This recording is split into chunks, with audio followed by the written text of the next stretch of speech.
Ya, buenas tardes a todos los asistentes, a nuestros compañeros, a los doctores que están presentes.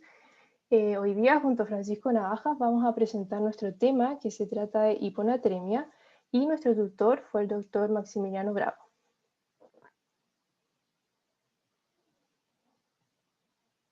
Dale, Panto.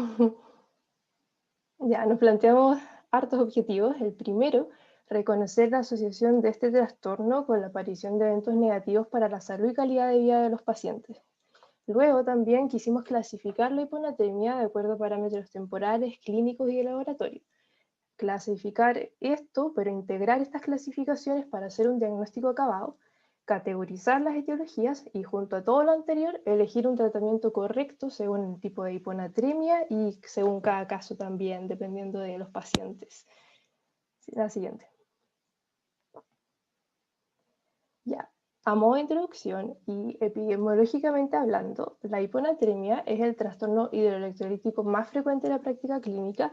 De hecho, un 15 a un 20% de las admisiones a urgencias van a tener una hiponatremia en los exámenes de laboratorio.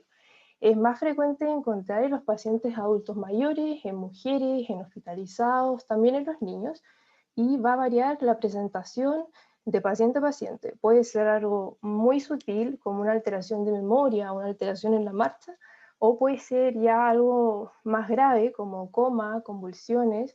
Se va a asociar a una mayor estadía hospitalaria, y es súper importante porque tiene mayor mortalidad, mayor morbilidad, y aun cuando la disminución de los niveles del sodio sea pequeña, va a tener repercusiones en la calidad de vida del paciente.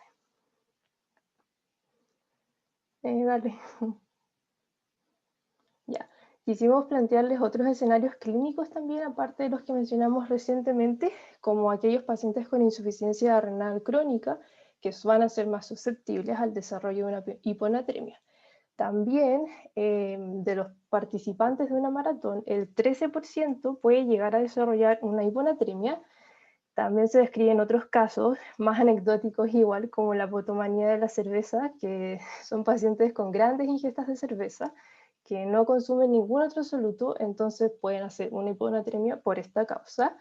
Y también los adultos mayores, bajo peso, que consumen una hidroclorotiazida, diurético tiazídico, tienen más riesgo de desarrollar una hiponatremia. Ya, entrando en el tema, la hiponatremia se describe como el trastorno de balance del agua en el que el sodio plasmático se encuentra bajo los 135 mil equivalentes por litro. Los valores normales van de 135 a 145 mil equivalentes por litro, y de esta definición se desprende que la hiponatremia va a ser un trastorno hídrico y que va a depender entonces de los cambios en la ingesta y excreción de agua y no en los cambios de ingesta o pérdidas de sodio. La siguiente. Quisimos hablar un poco de fisiología normal para entender este trastorno y vamos a partir con la distribución del agua corporal total. Tiene importancia porque el valor de esto lo vamos a utilizar en unas fórmulas más adelante en caso de que tengamos que corregir el sodio. La distribución de agua corporal total varía según la edad. Va a ser mayor a menor edad y según el estado nutricional va a ser menor a mayor cantidad de masa grasa. Y también va a variar según el sexo del paciente. Un 55 y un 60% de agua corporal total son descritos en mujeres y hombres respectivamente según su peso corporal total. Ya, de este porcentaje, 2/3 van a componer el líquido intracelular o LIC, y 1/3 va a componer el BEC o líquido extracelular o LEC. De este LEC o BEC, el 80% se va a encontrar en el intersticio, mientras que el 20% va a estar en el plasma y va a representar la volemia. La volemia va a estar sujeta a cambios de volumen y osmolaridad. Entonces estos dos conceptos son los que vamos a revisar en las siguientes diapositivas. Dale. Lo primero es la regulación hídrica, que va a estar a cargo de la osmolaridad plasmática. Los niveles de la osmolaridad van a rondar entre 280 a 290 milimoles por kilo y lo podemos calcular según la fórmula que les pusimos abajo, que involucra el sodio, la glucosa y el nitrógeno ureico. Por otra parte, la tonicidad es muy similar, pero solo en su fórmula va a utilizar los osmoles activos que van a determinar el paso de agua entre membranas, y sus valores van de 275 a 285 miliosmoles por kilo. La importancia de este sistema radica en que los cambios osmolares van a ser un importante estímulo para la secreción de la hormona antidiurética o vasopresina, que va a estar a cargo del balance de agua. Va a funcionar más o menos así. Hay unos osmoreceptores a nivel hipotalámico que sensan la tonicidad plasmática. Frente a aumentos de esta, más o menos del 1 o 2%, van a gatillar la liberación de esta hormona que se almacena y se libera desde la neurohipófisis al torrente sanguíneo, y su función va a estar en el túbulo colector, donde se va a unir a los receptores B2, permitiendo la fusión del canal de aguaporinas 2 en la cara luminal, y esto al final va a permitir que se reabsorba agua libre y haya una disminución de la osmolaridad frente a este estímulo del aumento de la osmolaridad. Dale. Además de este estímulo osmótico que recién mencioné, existen otros estímulos no osmóticos, como puede ser el hemodinámico, por ejemplo en el caso de una hipoperfusión renal, y el otro caso son los estímulos no hemodinámicos. Quisimos destacar acá más que nada el dolor, el estrés, el postoperatorio, dale para que se vean el resto, cáncer y algunos fármacos. Y bueno, otro elemento importante de la regulación hídrica, pero que ocupa un segundo lugar, es la sed osmolar. Esta se genera más o menos con mayores aumentos de osmolaridad, y también tiene la misma función, que es impedir que siga aumentando la osmolaridad, pero es algo más secundario, porque si fuera un mecanismo primario estaríamos tomando agua casi todo el día. La siguiente. Y la otra parte de este sistema es la regulación del sodio plasmático, que lo quisimos mencionar quizás con menos detalle, pero la función de la regulación del sodio plasmático es regular el volumen extracelular, el volumen circulante eficaz, y esto va a estar a cargo del sistema renina-angiotensina-aldosterona. Y esto es un ejemplo, pero cuando el riñón sensa una hipoperfusión, este sistema se va a activar, va a reabsorber sodio, agua para mantener un volumen extracelular constante, y esto va a ser preponderante a los mecanismos que regulan el agua. O sea, si en una hipovolemia la función es reabsorber sodio y agua, al sistema renina-angiotensina-aldosterona no le va a importar que estemos con una hiponatremia, porque la función primaria va a ser mantener el BEC. Ya, ahora vamos a entrar de lleno a la hiponatremia y vamos a partir con sus clasificaciones.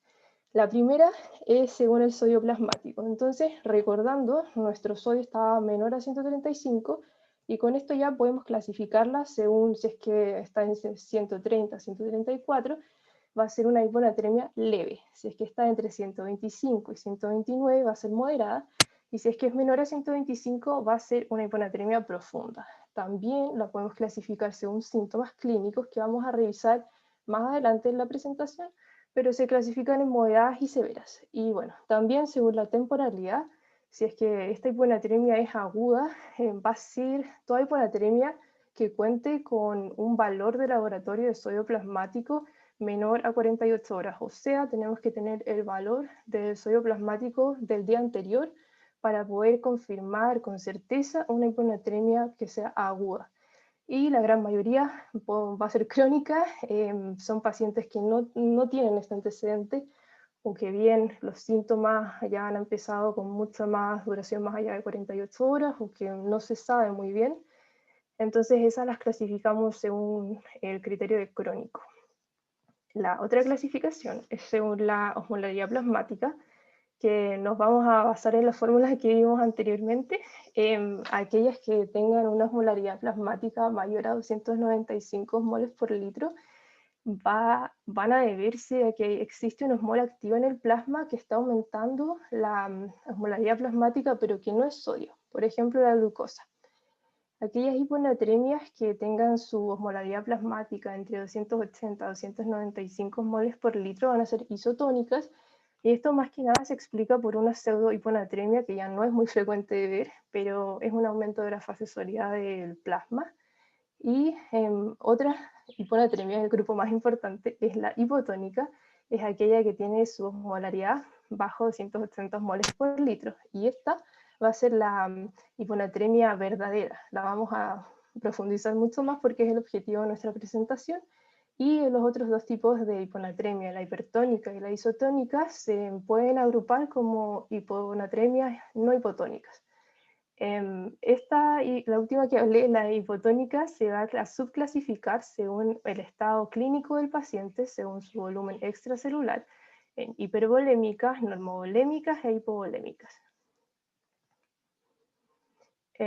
La evidencia nos señala como el mejor algoritmo diagnóstico, el que ven en sus pantallas, es del European Journal para hiponatremia, y es muy bueno porque induce a menos errores. El problema es que ellos utilizan un osmómetro y en nuestra región no hay ningún osmómetro, por lo que decidimos presentarles este otro algoritmo que solo necesitamos calcular la osmolaridad plasmática del paciente y evaluarlo según su VEC clínico. Entonces partimos desde la base que es un paciente hemodinámicamente estable, porque de lo contrario tendría que irse a reanimación y recién luego de que esté estable tendríamos que ver si es que existe la posibilidad de una hiponatremia y corregir su sodio, o quizás no corregirlo. Entonces partimos con hiponatremia, sodio bajo 135 miliequivalentes, y lo que hay que hacer en primer lugar es calcular la osmolaridad plasmática. Podemos utilizar la fórmula de osmolaridad o la de tonicidad. Por ejemplo, si yo uso, dale Pant para que vean la fórmula. Si yo uso la fórmula de tonicidad, si esta es menor a 275, ya me va a orientar a una hiponatremia hipotónica. De lo contrario, podemos estar frente a causas de hiponatremia no hipotónicas, como las que va a presentar el Pancho en la siguiente tabla. Dale, para que vean las tablas. Ya, pongámonos en el caso de que sea una hiponatremia hipertónica, o sea que haya otro mol activo que nos esté aumentando la osmolaridad y que no sea sodio. Esto puede pasar en una hiperglicemia, por ejemplo en cetocidosis diabética. Puede ocurrir cuando se administra manitol en procedimientos oftalmológicos, glicina en RTV prostática. Otro caso puede ser una hiponatremia isotónica o hiperosmolar, y no hipertónica, porque aquí la diferencia es que aumenta un osmol inefectivo en el plasma. Es menos frecuente de ver, pero puede ser, por ejemplo, en diálisis, donde se corrige rápidamente la urea. Y bueno, el último caso que es como menos frecuente aún de ver son los artefactos de laboratorio que se conocen como pseudohiponatremias, las causadas por hipertrigliceridemia, hipercolesterolemia y también cuando hay un gran aumento de las proteínas. Bueno, descartando estas causas, podemos quedarnos con más seguridad de que estamos frente a una hiponatremia hipotónica y nos tocaría evaluar el volumen extracelular del paciente, y lo podemos hacer con criterios clínicos, por ejemplo, los que nos orientan a un VEC disminuido, puede ser al examen físico las mucosas secas, las yugulares planas, taquicardia en reposo, y los que nos orientan a un aumento del volumen extracelular como el edema periférico, derrame pleural, una congestión pulmonar. Ya, y con esto más o menos tenemos una orientación para clasificarlo y buscar las etiologías que están en la siguiente diapo. Ya, por ejemplo, si es que está disminuido, tenemos que pensar en vómitos, diarrea, en pérdidas por sudor, obstrucción intestinal, y estas pérdidas extrarrenales van a tener el sodio urinario menor a 30, y esto se explica porque en estos trastornos el VEC disminuyó. Entonces el sistema renina angiotensina aldosterona está absorbiendo todo el sodio que puede, toda el agua que puede, para tener un VEC más normal. En el otro caso, si es que las pérdidas son renales, lo que ocurre, por ejemplo, cuando se utilizan diuréticos, cuando existe una insuficiencia suprarrenal primaria, nos vamos a encontrar frente a un sodio que está mayor a 30, y esto es porque no existe un estímulo para estar reabsorbiendo más sodio. En el caso de tener un VEC normal, que es difícil evaluarlo clínicamente, la verdad, en este grupo nos podemos encontrar con hipotiroidismos, que ya en este caso serían más o menos un coma mixedematoso, no son todos los hipotiroidismos. También una insuficiencia suprarrenal secundaria, y lo más frecuente de encontrar es el síndrome de secreción inadecuada de la ADH o vasopresina. Si bien es el más frecuente, es un diagnóstico de descarte, entonces tenemos que tenerlo en mente igual. Y en estos casos el sodio urinario está mayor a 30 porque no hay un estímulo que nos esté haciendo reabsorber sodio para mantener un BEC. En el caso de tener un BEC aumentado, lo vamos a ver clínicamente más fácilmente y pueden ser aquellos pacientes con insuficiencia cardíaca, donde el gasto cardíaco disminuye, se sensa una hipoperfusión renal, se aumenta el sistema renina-angiotensina-aldosterona y se reabsorbe el volumen. Y esto va a ser más, no tan similar, pero también ocurre algo así en el síndrome nefrótico y en la cirrosis, donde la disminución de las proteínas plasmáticas también son el estímulo para desencadenar el sistema renina-angiotensina-aldosterona, ya que está percibiendo un BEC bajo, se va a activar la reabsorción de sodio y agua para mantener este BEC, y el problema va a ser que todo este BEC va a estar en el intersticio y no en el plasma, entonces esto va a realizar como un círculo vicioso en el sistema de angiotensina-aldosterona, donde el sodio urinario va a estar disminuido bajo 30 porque se va a estar intentando reabsorber todo para mantener ese volumen plasmático efectivo. Ya, disculpe, tengo el internet un poco malo, por eso las diapos pasaban tan lentas. Ya, quisimos hacerle una diapositiva específica al CIAD. Aquí estamos en el contexto de una hiponatremia hipotónica normovolémica. ¿Y por qué es tan importante? Porque es la causa más frecuente de hiponatremia hipotónica normovolémica en la práctica clínica. Y siempre, siempre tenemos que sospecharla. En condiciones normales, la ADH se secreta ante estímulos de hipovolemia, de sed o de aumento de la osmolaridad. Y en esos contextos, la elevación de la ADH es fisiológicamente normal, porque el cuerpo obviamente necesita retener agua. Sin embargo, en esta enfermedad, esta secreción no es fisiológica y hay un funcionamiento del mecanismo, un mal funcionamiento del mecanismo de regulación del agua controlado por la ADH que se secreta sin parar. Esto puede ser por diversas causas que los vamos a ver en la diapositiva más adelante, pero principalmente son causas pulmonares y causas cerebrales. El gran mecanismo fisiopatológico del CIAD es el siguiente. Yo tengo activada la ADH de manera anómala, constantemente, por lo tanto voy a reabsorber agua y va a haber harto volumen intravascular. Entonces los riñones lo van a censar como que hay harto volumen intravascular, por lo tanto van a tratar de hiperfiltrar esta agua para que sea eliminada. Pero obviamente como las acupotinas siguen ahí presentes en el túbulo colector, no va a poder eliminar esta agua y se va a reabsorber. ¿Ya? Por lo tanto, vamos a tener un aumento del agua libre. En cambio, el sodio va a estar equilibrado, va a estar normal. ¿Por qué? Porque como el sistema renina-angiotensina-aldosterona se activa ante la hipovolemia, acá no hay una hipovolemia, por lo tanto no va a estar activado y la reabsorción y eliminación del sodio va a ser como en las condiciones normales. Por lo tanto, en resumen, va a haber un aumento del agua libre. Se dice que no más de 5 litros, porque ya más de eso se percibe clínicamente, y ya estaríamos hablando de un BEC aumentado, en donde ya tenemos otras etiologías como hijolanto, insuficiencia cardíaca, síndrome nefrótico, y el sodio va a estar equilibrado. ¿Ya? Una manera práctica en la clínica de ver si es que, porque en la práctica igual es difícil saber con qué BEC está el paciente. Si está con un BEC aumentado, por ejemplo, ya ahí es más fácil porque el paciente va a estar edematoso, congestivo y todo eso. Pero cuando está disminuido o normal, no es tan fácil en la práctica saberlo. Entonces, ¿qué es lo más práctico y más fácil de hacer? Administrarle suero fisiológico. Si responde, va a ser una hiponatremia hipotónica, o sea, hipovolémica, lo más probable. Y si no responde o incluso empeora, lo más probable es que sea una normovolémica y lo más probable es que sea un CIAD.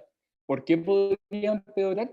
Porque yo le doy este suero al paciente y el cuerpo se va a quedar con el agua, va a reabsorber el agua, no la va a eliminar prácticamente por este aumento de la ADH, y el sodio se va a eliminar y reabsorber de manera normal. ¿Ya? Entonces, tampoco podemos decir que si tiene una normovolémica sí o sí un CIAD, lo más probable que sí, pero igual es un diagnóstico de descarte, igual tenemos que descartar de otras causas. Entonces los criterios diagnósticos están acá a la derecha. Primero, sí, tenemos que tener una hiponatremia hipotónica, o sea, descartamos la hiperglicemia, descartamos los aparatos de laboratorio, estamos en una hipo. Después tiene que haber una normovolemia clínica, o sea, no me sirve nada que el paciente esté edematoso, congestivo, porque lo más probable es que la causa sea otra. Luego, si tenemos un osmómetro a mano, podemos tener la posibilidad de medir la osmolaridad urinaria y el sodio urinario, y los dos se van a encontrar altos, ¿ya? ¿Por qué? No es que se esté eliminando más sodio, sino que el sodio es el mismo que se elimina en condiciones normales, pero el agua se va a estar reabsorbiendo, por lo tanto va a ser una orina más concentrada. Estos pacientes van a tomar agua y la orina sigue concentrada. Tenemos que excluir patologías endocrinas como hipotiroidismo, déficit de corticoides. En general, hipotiroidismo tendría que estar como con un mixedema para que haga un cierre en general, pero igual hay que descartarlo porque se ha visto que tiene implicancia en la liberación no osmótica del ADH. Y luego el paciente tiene que estar sin tratamiento diurético reciente y con una ingesta de sal normal.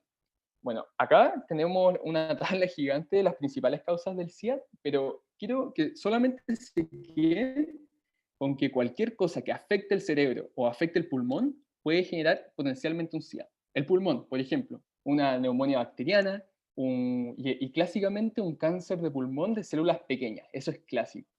Y luego en el cerebro, por ejemplo, infecciones, meningitis, un traumatismo y drogas muy comúnmente utilizadas como antidepresivos, inhibidores de la recaptación de serotonina, sertralina, fluoxetina, anticonvulsivantes.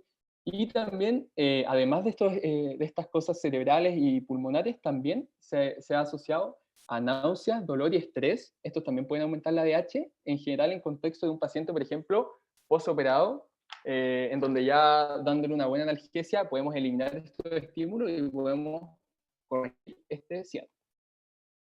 Entrándonos de lleno en la clínica, acá lo importante que entiendan es que al estar en un medio hipotónico, todas las células de nuestro cuerpo van a edematizarse, van a agarrar agua. Pero, y las neuronas no son la excepción, pero las neuronas son muy sensibles a cambios de molaridad, cambios de volumen, entonces estas van a ser muy afectadas.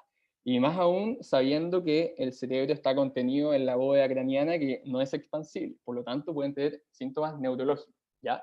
Aquí en la derecha encontramos los principales síntomas de la hiponatremia, que pueden clasificarse como leve, moderado o grave, y con sus respectivos niveles de natremia, ¿ya? Pero esta tabla es solamente orientativa para facilitar el estudio, porque en la práctica los síntomas van a depender de la velocidad de instalación de esta hiponatremia y de qué consecuencias le pueda causar esta hiponatremia a mi paciente.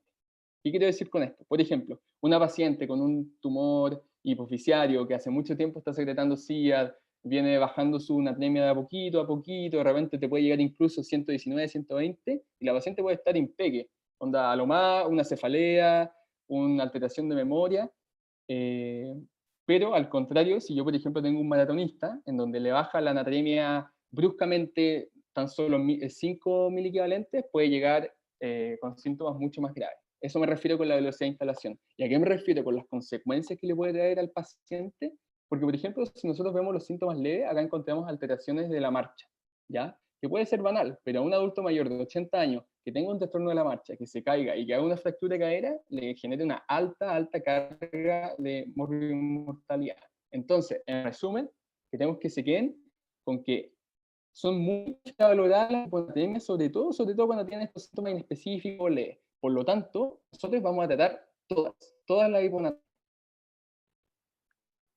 Bueno, acá está la compensación cerebral. ¿Qué es lo más importante de este esquema? Que aquí tenemos un cerebro normal. El efecto inmediato, obviamente, es a ganar agua por este medio hiposmolar, se edematiza el cerebro y luego tiene una fase de corrección rápida y una fase de corrección lenta. La fase de corrección rápida es donde se pierde sodio, todos los electrolitos para eliminar agua. Y esto ocurre en horas.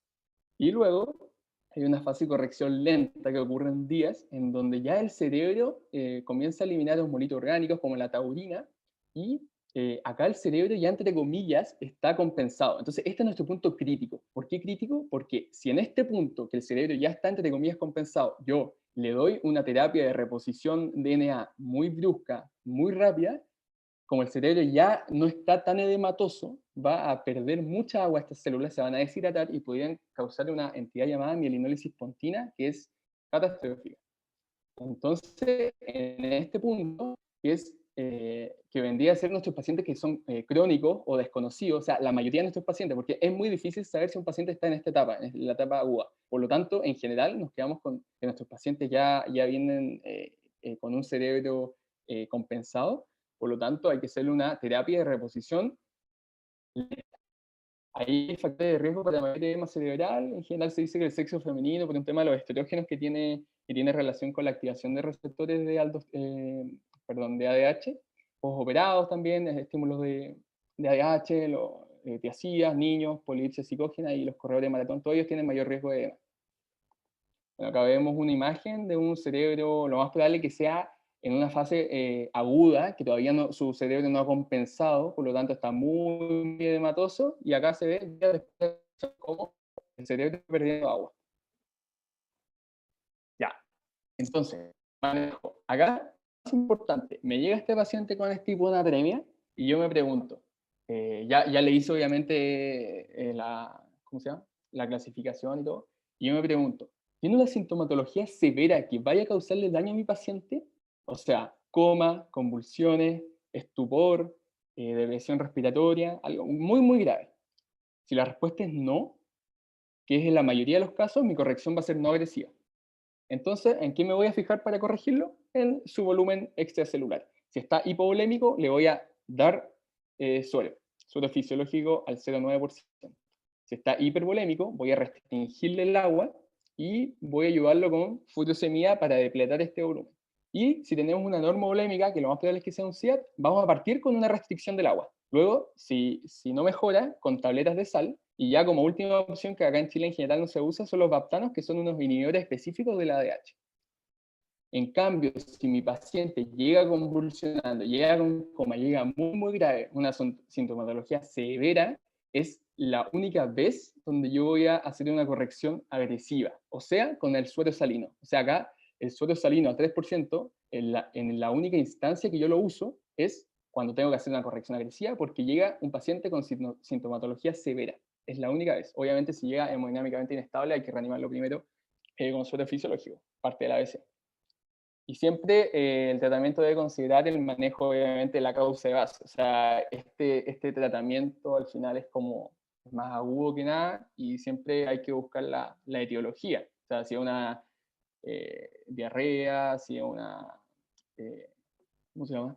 Una insuficiencia cardíaca, etc. Bueno, acá está un poco el detalle del tratamiento agresivo, que ya dijimos que era un grupo muy, muy, muy selecto de pacientes que llegan muy, muy mal, y acá también los subdividimos en dos, ¿ya?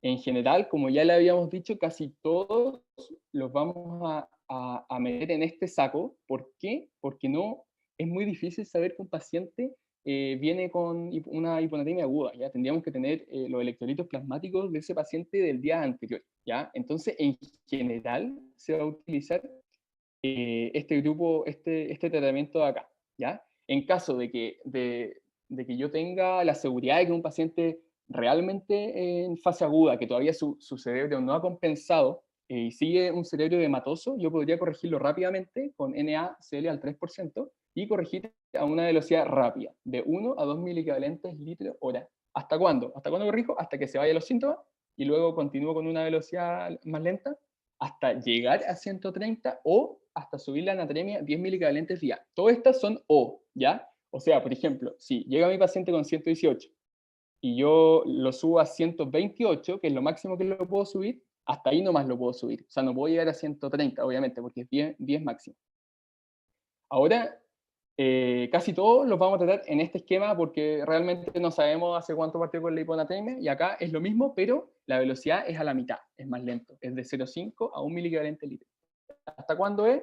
Los mismos parámetros, pero acá la gran diferencia es que la natremia solamente vamos a dejar que suba máximo al día de 4 a 6 miliequivalentes. ¿Por qué? Porque su cerebro ya está compensado. Entonces, si lo hacemos muy rápido, podemos generar esta mielinólisis espontánea. Incluso tenemos que tener tanto cuidado que si se nos pasa la mano, yo me tengo que devolver y tengo que darle una solución hipotónica, o sea, todo lo contrario. Entonces, resumen, aquí vamos a dar aquí selecto el suelo hipertónico al 3%, hiponatremia con síntomas severos. ¿Cuándo vamos a dar suero fisiológico al 0,9%? Cuando el paciente necesite volumen, a las hipovolemias. Y también, como habíamos dicho, en la práctica, si es que no estamos seguros si es una hipovolemia o una normovolemia, vamos a poder distinguir con este suero si mejora hipovolémico, y si no mejora, lo más probable es que sea un CIAP o una normovolemia. ¿Cuándo vamos a restringir el agua? En las hiponatremias no hipovolémicas, porque las hipovolémicas obviamente necesitamos darle agua, y estas son las normo y las hiper. ¿Cuándo vamos a dar diuréticos de asa, furosemida? Cuando el paciente está hipervolémico, tenemos que sacar volumen. ¿Y cuándo vamos a dar la esteleta de sal como segunda opción en los CIAT, como habíamos visto en la diapo anterior, que no responde a esta restricción de agua primaria? Entonces, esta es la última diapo y queríamos darle un dato útil porque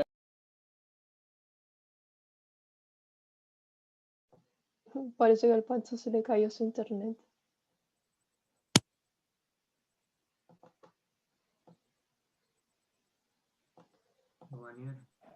Quedó la Anto como host, pero no la quedó la Anto Márquez como host. Anto, ¿estás por ahí? ¿A quién puedo dejar como host? A la Anto A Mundaca. mí sí. Ah, ya, ok, te hago host al tiro. oh, pues, disculpen, tengo muy mal internet. Se,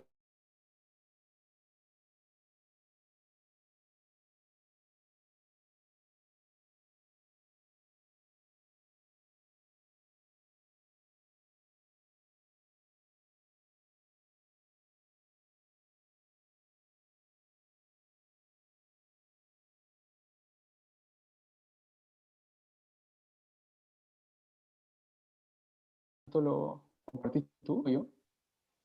No, o sea, preséntalo tú si quieres, si quedas un poquito. Ya. Eh,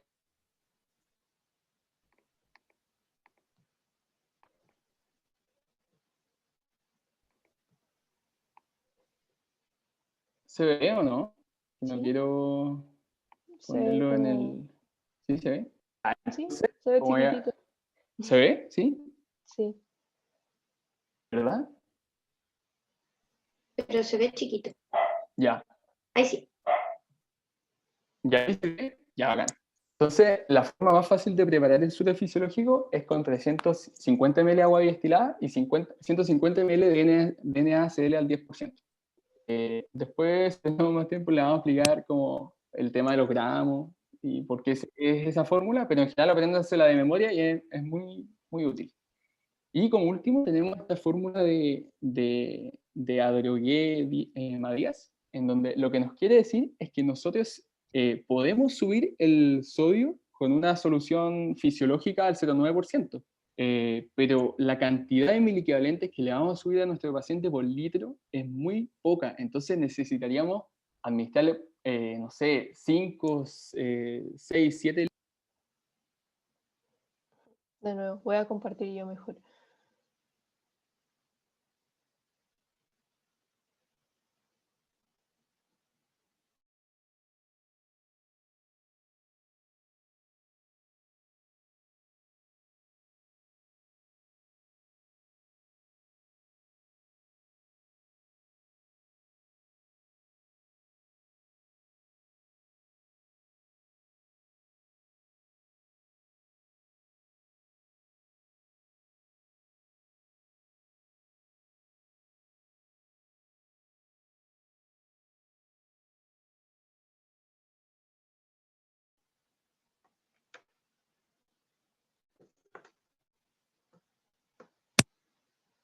Pancho.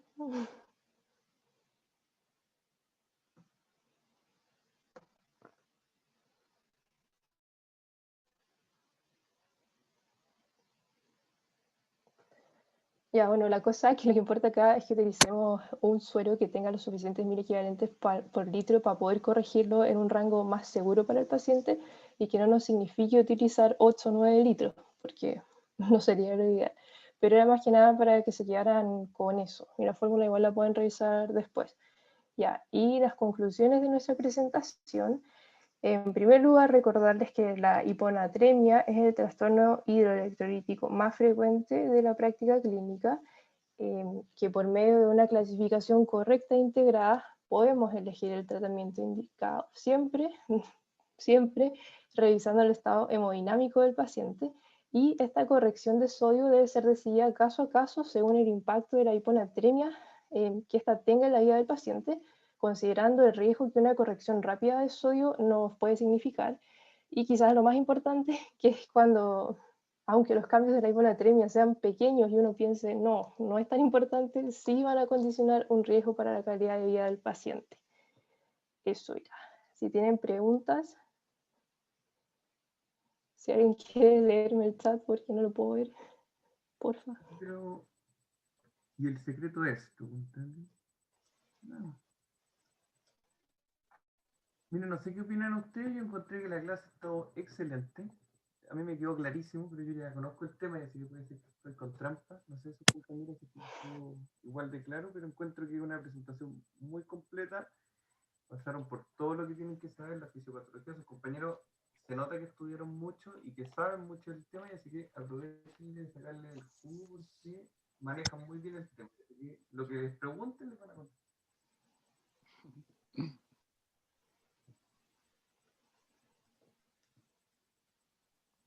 ¿Ve que quedó todo claro? Ya. Recapitulando, si les preguntan en una COM, una hiponatremia con BEC disminuida, sería de H. Y si no, está deshidratado y hay que pasarle agua. Las hiposmolares son las grandes protagonistas de la hiponatremia. Con la molaridad elevada o la isomolares prácticamente no es tema, y con la molaridad aumentada en general son otras cosas las que priman, por ejemplo la hiperglicemia, un análisis tumoral, cáncer, etc. Eso ya como que la hiponatremia es consecuencia de lo otro y no es como lo más relevante, corrigiendo la causa de base se va a arreglar todo. Quedarse con el concepto más importante, bueno, eso. A lo mejor después le puede decir esa otra cosa después de los casos clínicos, si no, les van a contestar muy fácil. Ya. Pasemos a los casos. Ya. A menos que haya más preguntas y yo me haya apurado. Oh, yo no las puedo ver. ¿Hay algo? En el chat no hay nada. Ya. Ya, entonces vamos con el primer caso clínico. Nos encontramos en la unidad de emergencias de adultos del Van Buren y nos llega un paciente, sexo masculino, 30 años. Él consulta porque se encontraba volviendo de la Maratón de Santiago y en el camino notó que le empezó una cefalea, náuseas, vómitos, años en aumento. Y esto ocurrió después que él terminó la carrera, unas horas después. Dice que es sano, que no tiene ninguna otra enfermedad. Y cuando hablamos con él lo notamos un poco bradipsíquico y nos dice que tiene mucho mareo cuando intenta levantarse de la silla donde se encontraba sentado en la urgencia. Lo examinamos, le tomamos el ciclo vital y nos encontramos con una presión arterial de 128,96, frecuencia cardíaca de 129, le tomaron un hemoglucotest, salió 90. Él nos dice que pesa 80 kilos y el examen físico, quizás lo más importante, es que las extremidades distales están frías, llena capilar de 5 segundos y la lengua deshidratada. El resto está dentro de los parámetros normales. Y queríamos preguntarle a ustedes en qué están pensando, cuál sería como el manejo inicial que este caso les está haciendo pensar.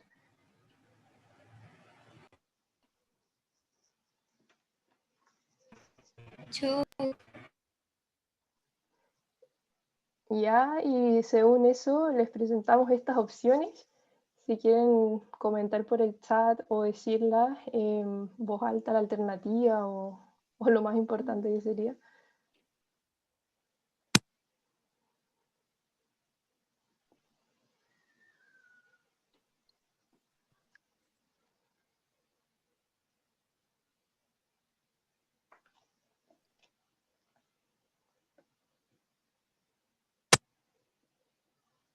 ¿Hay una E o es hasta la D?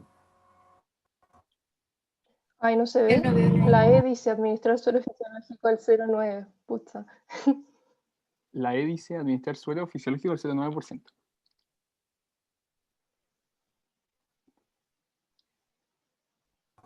Ese puede ser, ¿o no? En el chat dicen E.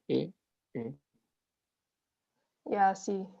Es la E, porque el paciente está con características de un choque en inicio, sería hipovolémico por la deshidratación que presentaba, entonces el manejo son 500 ml, suelo fisiológico al 0,9%, más o menos en 20 o 30 minutos, rápido, Y bueno, luego de esto que esté estable se pueden solicitar los electrolitos, quizás una glicemia, pero eso. Entonces eso fue lo que hicimos y el paciente mejoró el estado de sus mucosas, recuperó la temperatura de las extremidades distales, la frecuencia cardíaca, la presión arterial y nos comenta que sus síntomas pasaron y que está muy feliz. Entonces nos llegaron los exámenes del laboratorio que habíamos pedido antes y nos encontramos con un sodio de 128 miliequivalentes por litro.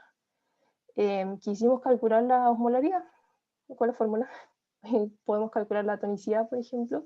Sería 2 por 128 más la glucosa que en este examen dice 95 partido 18. Si no me equivoco era como 161. Y en base a estos datos, los nuevos datos que les entregamos del paciente, queríamos saber cuál sería el siguiente paso del manejo que le darían. Y probablemente no vayan a ver las alternativas. Quizás vean la E. ¿Ven la E? Sí, y ahí se ve. Sí, sí se ve la E. Ya, súper. Ahí para que elijan la que les parece más correcta.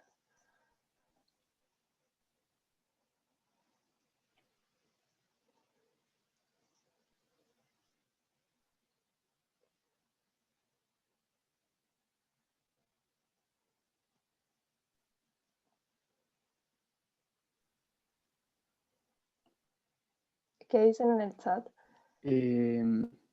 Uno hospitalizo para evaluar la evolución, doy el alta debido a mejoría clínica.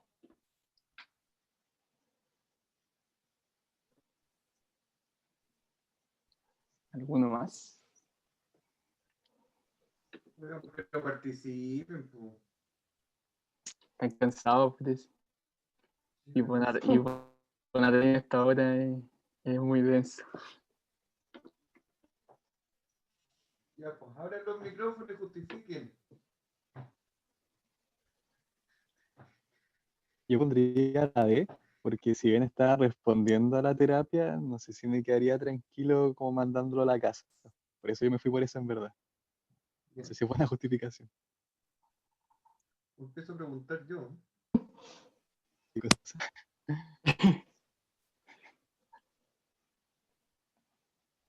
Y lo dejaron Dale, con- Anto, si querés la... fue complicado.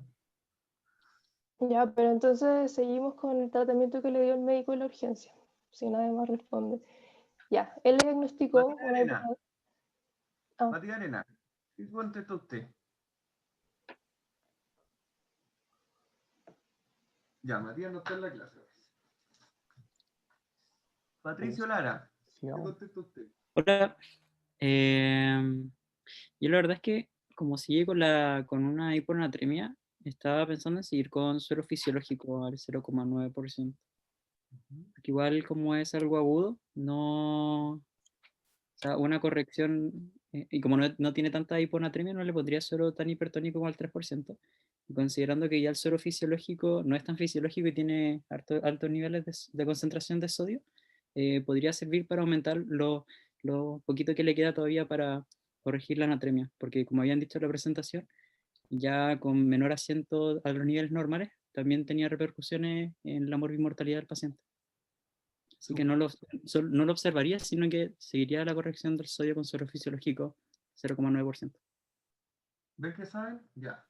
¿Qué hicieron sus compañeros y qué hizo el médico de la urgencia? Ya, el médico de la urgencia la clasificó como una hiponatremia moderada por el valor del sodio en 128, aguda, como dijo el pato, aguda, hipotónica por el valor que calculamos anteriormente, y dijo, ya le voy a corregir el sodio porque esto es algo agudo, el paciente llega con síntomas, y dijo, corrijámoslo lento y monitoricémoslo. Entonces calculó una estimación que 513 mil equivalentes por litro, ya lo hizo y dijo, voy a estimar que voy a subir 7.8 mil equivalentes de anatremia al paciente. Y se fue tranquilo, volvió al otro día y el paciente estaba con disartria, compromiso de conciencia, dijo, no, una mielonorisis continua, y le cambió el suero a un hipotónico. Y la consecuencia de esta acción que tuvo el doctor en verdad de corregir una hiponatremia que en verdad era crónica, porque no sabíamos cómo estaba el sodio el día anterior, no teníamos ningún parámetro de laboratorio de cómo había estado el paciente los días antes, y además era asintomática. y corregimos esto con un suero del 3%, entonces estaba como todo mal y en verdad fueron consecuencias negativas para el paciente. Entonces recordarles que una hiponatremia aguda solo va a ser aquella cuando contemos con el valor del sodio del día anterior, y si no es así va a ser crónica, entonces la corrección va a cambiar. Eso con este caso, ¿preguntas? Aparte de un contexto clínico en donde se esté monitorizando a un paciente, ¿en qué otro contexto podríamos saber como la anatremia anterior al episodio?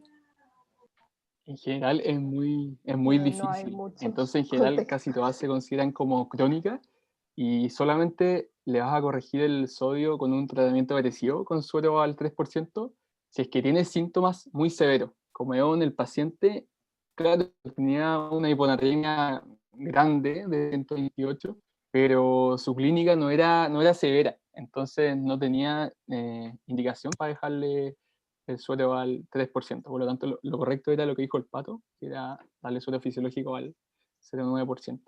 0,9. Muchas gracias. Eso que dijo su compañero Francisco es lo más relevante. Si es que no se está complicando el paciente o no tiene ninguna... Si están tratando solamente el valor de la hiponatremia, no hay ningún apuro de corregirla. Hay que corregirla, que eso lo dijeron sus compañeros, que siempre hay que corregir la hiponatremia, aunque sea muy, muy leve, por las consecuencias que pueden, potenciales que pueden tener, pero solamente si estamos corrigiendo un valor y no tenemos una clínica importante, no hay ninguna razón de apurarse en corregirlo, que realmente uno está, lo mira el día siguiente, pucha, subió poco, se empieza a poner nervioso y empiezan a picar los dedos por ponerle el 3%, no lo hagan porque se pueden condorear. Bien, siguiente caso. Dale, Anto. Ya. Este caso es un paciente sexo masculino de 60 años de edad con antecedentes de una insuficiencia cardíaca de larga data tratada con YECA y beta-bloqueo de buena herencia. Consulta por un edema de extremidades, como se ve en la imagen, y una cefalea holocraniana EVA 2 de 10 sin irradiación de varios días de evolución. Los signos vitales: la PA normal, frecuencia cardíaca 65, frecuencia respiratoria 18, temperatura 36,8, saturando 96, y el paciente pesa 60 kilos. Al examen físico general, lo que impresiona es un edema de extremidades, 2 cruces. Al examen cardíaco hay una presencia de un tercer ruido, y al examen pulmonar vemos murmullo pulmonar presente en ambos campos, está congestivo. Le pedimos imágenes, una radiografía de tórax que sale normal y un electro que se evidencian signos de hipertrofia ventricular izquierda. Al laboratorio le medimos el hemograma, PCR, VHS, normal, la glucosa salió en 80, normal, el sodio 127, el potasio 3.8, normal, la CREA, el BUN también tan normal, un poquito elevado el BUN ahí, pero normal, y la urea de 35. Entonces, la pregunta es, ¿qué es lo que creen que tiene este paciente? Una hiponatremia moderada. No me acuerdo Ya. los valores. Hipervolémica. Ya, perfecto. Hipervolémica. ¿Por qué? Por ¿qué cuadro está como produciendo esta hiponatremia? La insuficiencia cardíaca, ¿no? Sí, ¿Descompensación de la insuficiencia cardíaca? sí, está como, más que como descompensado, está como un poco congestivo el paciente. Dale, Anto, sigue. Ya, entonces, la anatremia, no, déjale. La anatremia está en 127, por lo tanto, es una hiponatremia. Este es como el cuadrito para pegárselo en la cabeza para que quede más ordenado. La tonicidad, adelanto. Nosotros la calculamos 2 por NA partido la glucosa que era 80 y nos dio 258. Por lo tanto, está hipotónica. Pero no voy a ir tan rápido. Ya, ustedes me dijeron que la clasificación según Beck era Beck aumentado por esta insuficiencia cardíaca. ¿Cierto? Adelante. Causa probable, la insuficiencia cardíaca. Ya, espera ahí. Ahí entonces tenemos nuestro primer acercamiento de nuestro algoritmo. Ahora, lo siguiente es preguntarnos, ¿tiene una sintomatología grave que le pueda causar un gran daño al paciente? O sea, ¿está convulsionando, está con coma, está con depresión respiratoria el paciente? No. No. Entonces, nuestro manejo ¿tiene que ser agresivo o no agresivo? Porque igual tenemos que corregirle el sodio. Siempre corregimos No el agresivo. No Agresivo. agresivo. Ya, entonces el manejo es no agresivo y alguien se atreve a decir cuál era el manejo en las hipervolémicas, en este caso la insuficiencia cardíaca. Restricción de agua y furo. Restricción de agua, sí, perfecto. Furosemia también, Furosemia. terapia de pletía, sí, como dijo el Lalo, está perfecto. Le restringimos el agua, en general se restringe de 500 a 1000 ml día, pero eso igual es variable dependiendo del paciente cuánto aguanta. La furosemia también hay que titularla según el peso, partir siempre con dosis baja, máximo 200 miligramos al día. Hay que ir reevaluando que responda. ¿Y cómo vemos si responde el paciente? Pesándolo. Si baja entre 200 a 500 gramos al día, significa que estamos bien. Y también pusimos de diálogo cardiología para que cuando le dejemos la furosemia le ajuste las dosis de los fármacos. Y eso con este caso. ¿Alguna duda? No, ¿No? No, este quedó súper claro. Ya, bacán. Entonces, ese es como el algoritmo que tienen que tener en mente, que es práctico.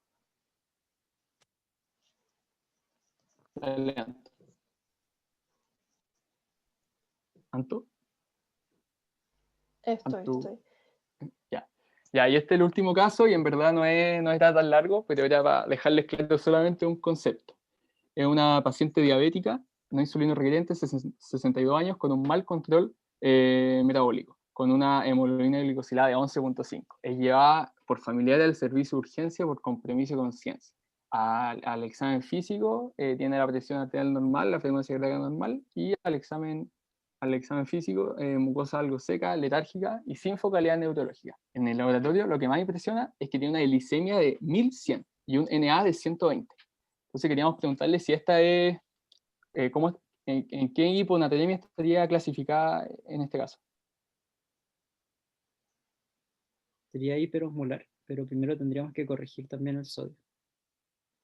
Sería una hiponatremia hipertónica, ¿cierto? Entonces, según el algoritmo, esta no hay es una hiponatremia, pero es porque hay un osmol activo que está arrastrando agua, por lo tanto está diluyendo el plasma. Entonces, tenemos que corregir la glicemia, claro, es como una pseudo hiponatremia. Entonces, corrigiendo la glicemia, vamos a ir aumentando el sodio.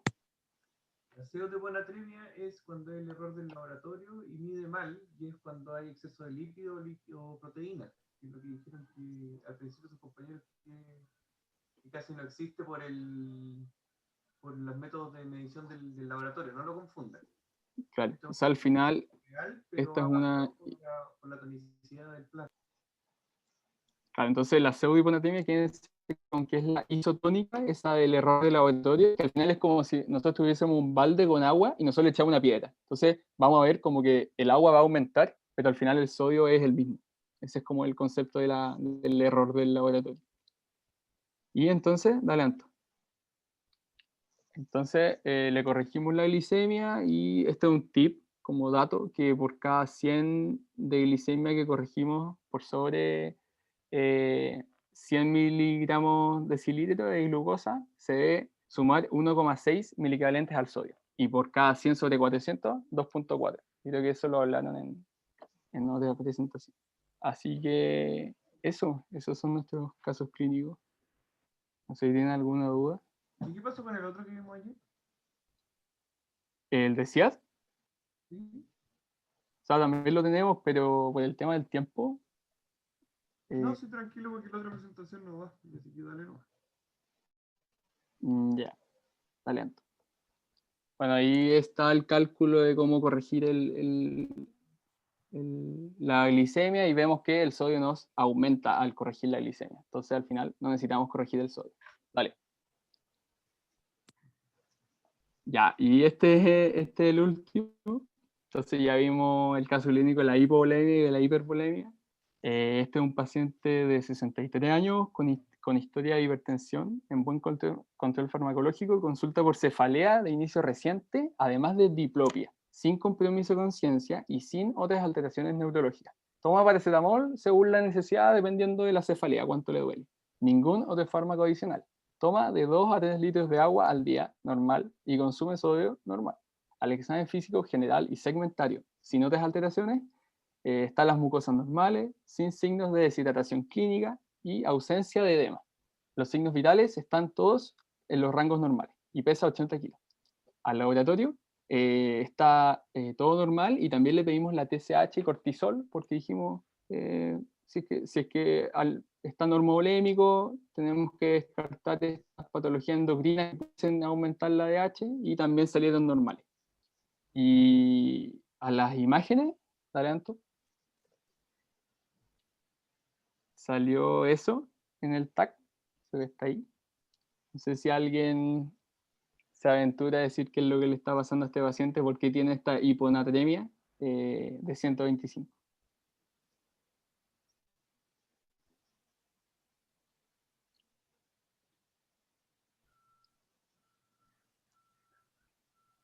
El paciente está con una hiponatremia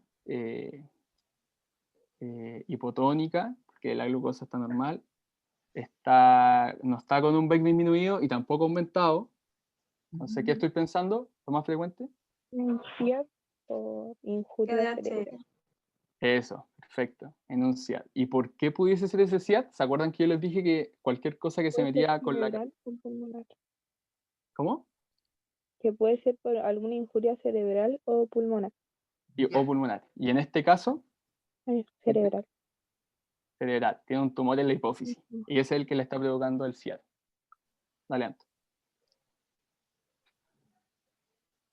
Entonces, en el mismo esquemita, la anatremia, hiponatremia, tonicidad hipotónica, ahí se nos puede ponerlo.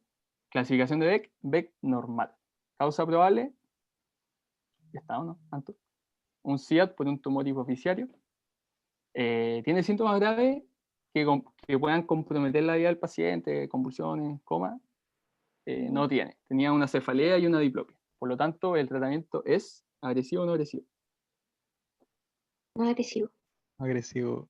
No agresivo. ¿Y se acuerdan que había que dejarle en un SIAD? Restricción de agua. Eso. Tabletas de sal también decía, ¿no? Sí, como segunda opción, tabletas de sal si es que no responden. Y ya como tercera va plano, pero que hay que encargarlo porque no están acá en Chile. Aliando.